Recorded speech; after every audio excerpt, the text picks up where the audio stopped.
Dostlar, hər vaxtınız xeyir. Dünəndən çoxlu suallar gəlir mənə bu bulvardakı gəmi səyahəti ilə bağlı. Bəs şərtlər necədir? Həftənin hansı günləri, günün hansı saatları filan. Bəzi bildiklərimi sizlə bölüşüm. Əgər maraqlıdırsa siz də öz dostlarınızla bölüşə bilərsiniz. Deməli, gəmi həftə içi 5 gün, günorta 2-dən axşam saat 9-a qədər fəaliyyət göstərəcək, vətəndaşlara xidmət edəcək. Axşam saatı bir balaca dəyişə bilər, hava şəraitinə bağlı məsələdir bu.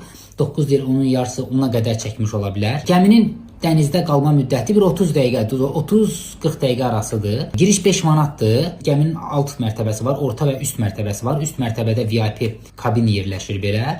Ora 10 manatdır giriş, qalan hər yerinə 5 manatdır. 6 yaşa qədər uşaqlar üçün pulsuzdur. Gəmi dəniz vağzalının qarşısındakı körpüdən hərəkətə başlayır. Gəminin içində çox möhtəşəm bir restoran var və orada yalnız hələ ki səhər yeməyi xidməti verilir. O da həftənin yalnız şənbə və bazar günləri səhər saat 11-dən 1-ə qədər və bunun qiyməti digər yerlər üçün 30 manatdır, VIP loja üçün 40 manatdır adam başı. 2 nəfərik 60 manat veririk. Həm bunun içində bizim yol pulumuz daxildir, həm də bizə hazır menyu, vahid təsdiqlənmiş menyu var. O menyu daxilində səhər yeməyi verilir. Səhər yeməyinin içində demək olar ki, hər şey var yəni. Belə qəşəng gəmidir, çox böyükdür, əvvəlkindən daha gözəldir, daha böyükdür, daha genişdir və məncə ən azı ayda bir dəfəmi deyim, 2 aydan 3 aydan birmi bir səyahətə çıxmaq olar, qəşəngdir, yəni yoxlamağa dəyər. Dostlar, kanalıma abunə olmağı və bol-bol şərhlər yazmağı unutmayın. İzlədiyinizə görə təşəkkürlər.